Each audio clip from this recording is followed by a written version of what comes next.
So my name is Saul Singer. I'm the co-author of the book Startup Nation, which is a story of how Israel became innovative. And I've been traveling a lot around the world talking about innovation, talking about how other countries become innovative as well.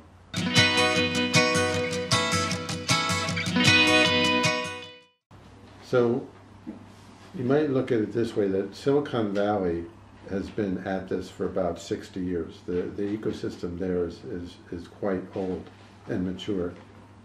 Israel started building Startup Nation about 25 years ago, around 1990. So we became the second biggest system, the second most mature system in the world. But now, if you look around the world, in the last 5 years or so, every country I've been to is building a startup ecosystem. I was in Vietnam recently and I saw startups there. I go to many different countries. Wherever I go, I see startups. But the difference is that Israel has been at this for longer, and so we have more startups, more accelerators, more serial entrepreneurs, and so on.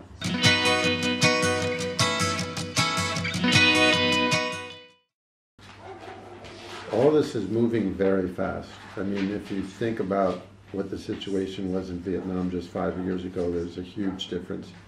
And so 5 years from now, there's going to be another huge difference, that Vietnam is going to have many more startups, more success stories. And I think that's true also of the other countries in the region. But I think Vietnam could be particularly strong in startups because it's a big country, it's a very young country, it's a country with a lot of energy, particularly a lot of entrepreneurial energy. That's what I felt in the streets. Everybody is starting some kind of small business in Vietnam, and that entrepreneurial skill and energy can also go into startups.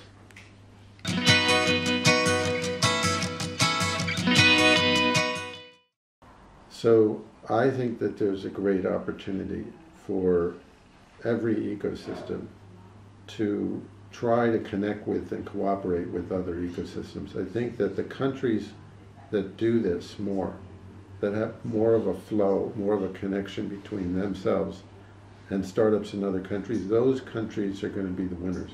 Because when you do that, when you connect with other startups, when you connect with other countries, you're essentially combining strengths of two countries.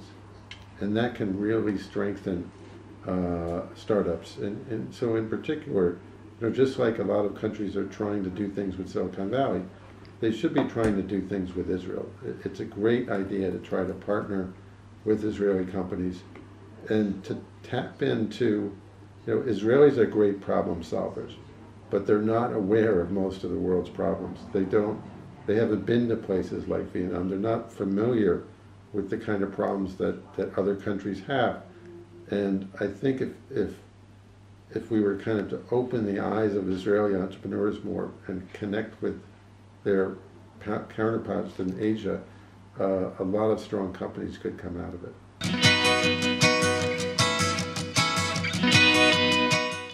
So there are a lot of revolutions going on at once. The next 10 years are going to be transformative in many different areas, in health, in education, in cities, in transportation, in energy, in artificial intelligence. All these revolutions are going on at the same time. And so startups have plenty of work to do. We're basically overflowing in technology. So most of innovation actually is going to be how to use all this technology that we're flooded with. What new combinations can we find to use it, new ways of using it, rather than necessarily coming up with new technologies themselves.